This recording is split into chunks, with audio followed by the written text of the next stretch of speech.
Hey everyone, and welcome. Today we are diving deep into Morgan Housel's incredible book, The Psychology of Money. Now, let me just say, if you're expecting a bunch of complicated charts and hot stock tips, you're in the wrong place. This is about something way more fundamental, way more powerful. It's about our behavior. We're going to unpack the hidden stories, the weird biases, and the powerful emotions that are really pulling the strings in our financial lives. So, yeah, let's get right into it. So, here's the game plan. First, we're going to look at your brain on money, how our own minds really work. Then, we'll get into the invisible forces of luck and risk. That's a big one. After that, we'll talk about the real goal of all this, which is freedom. We'll uncover what might be the one unbeatable strategy for building wealth. And finally, we'll wrap it all up by talking about how to play your own game. All right, first up, we're going to explore why your biggest money decisions, they're not really made on a spreadsheet. Not at all. They're actually shaped by the life you've lived. It all starts right up here, inside our own heads. You know, we've all been there. You see someone making a money decision that just seems completely bonkers to you. Maybe they're buying lottery tickets every single week, or they're just terrified of the stock market. And you can't help but think, what on earth are they thinking? Well, Housel's big idea here is actually pretty simple, but it's a game changer. No one is crazy. Just take a look at this. It shows how two different people can end up with totally opposite but equally rational ideas about money. I mean, if you grew up in a recession, watching your parents sweat every single dollar, you learn to value safety. You learn to be cautious. But if you grew up during a massive economic boom, you learned that taking bold risks is how you get ahead. See? Neither person is crazy. Their financial worldview was just shaped by a totally different reality. And this is where it gets really interesting. What looks totally irrational to one person can make perfect emotional sense to another. You know, for someone who's really struggling, that $1 lottery ticket, it isn't really about the odds. It's the only tangible thing they can buy that represents a dream of a better life. So our money decisions are always driven by the personal stories we tell ourselves. Okay, so our personal psychology is a huge piece of the puzzle, but it's only half the story. There are these two massive, invisible forces that shape everything, and we almost never give them the credit or the blame they deserve. I'm talking about luck and risk. We all know Bill Gates is a brilliant guy, right? No question. But his journey started with just an incredible, mind-boggling stroke of luck. Think about this. Back in the 1960s, his high school was one of maybe 300 schools in the entire world that had a computer. That's not just an advantage, that's a 1 in a million head start that let his genius run wild. Even he says without that, Microsoft probably wouldn't exist. But here's the heartbreaking flip side of that coin: risk. This was Kent Evans, Bill Gates' best friend. He had the same drive, the same passion, the same insane potential. They were going to start a company together. And then, tragically, he died in a mountain climbing accident before they even got the chance. Same potential, just a completely devastating roll of the dice. So you see what's going on here, right? Luck and risk are just two sides of the same coin. They are these giant, invisible forces that are totally out of our control. The stuff we celebrate as genius or skill is often just luck in disguise. And the failures we judge so harshly, a lot of the time, that's just risk showing its ugly face. And this is why this quote is so powerful. When we succeed, it's so easy to think we're invincible, that we've got it all figured out. That's why we have to approach everything with a bit of humility. We've got to recognize the role luck played when things go our way.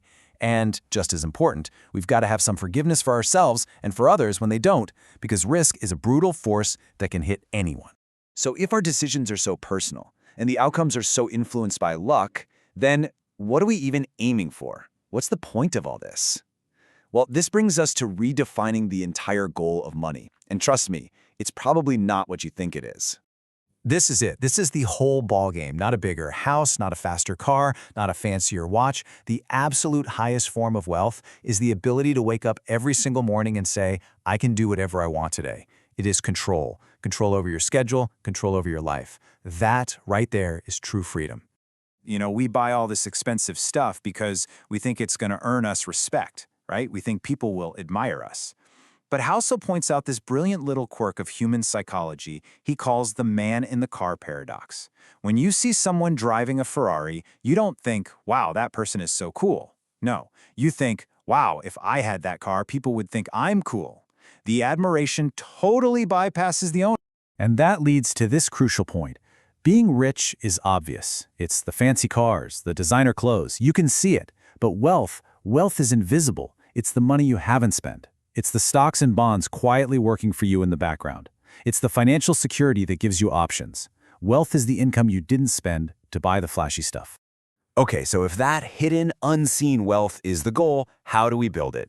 Well, the strategy isn't about being a genius and picking the next big thing. It's actually much simpler, and it boils down to two incredibly powerful ideas: compounding and survival.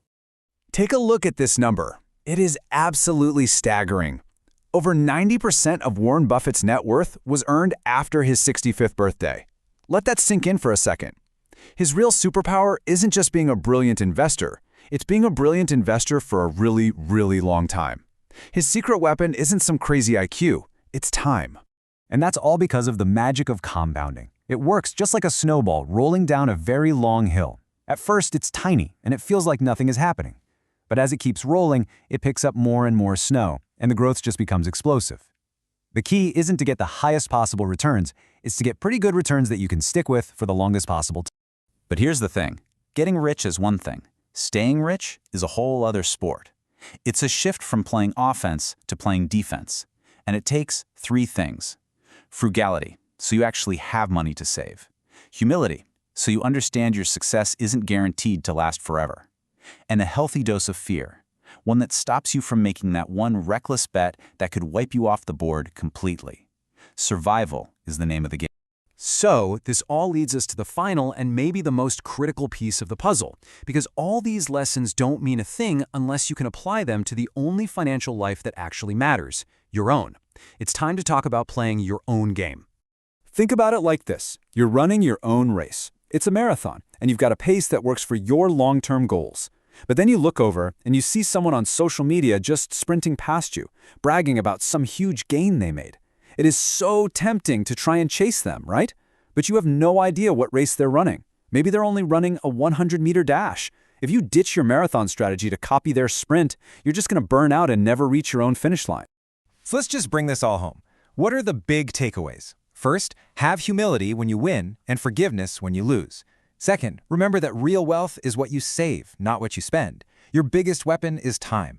Let it do the heavy lifting for you. And use that money to buy control over your time, not just more stuff. Remember, success is all about survival, about staying in the game long enough for the odds to tilt in your favor. And maybe most important of all, define your own goals. Don't spend your life chasing someone else's. Because in the end, the psychology of money isn't about finding the one right answer. It's about finding the answer that's right for you.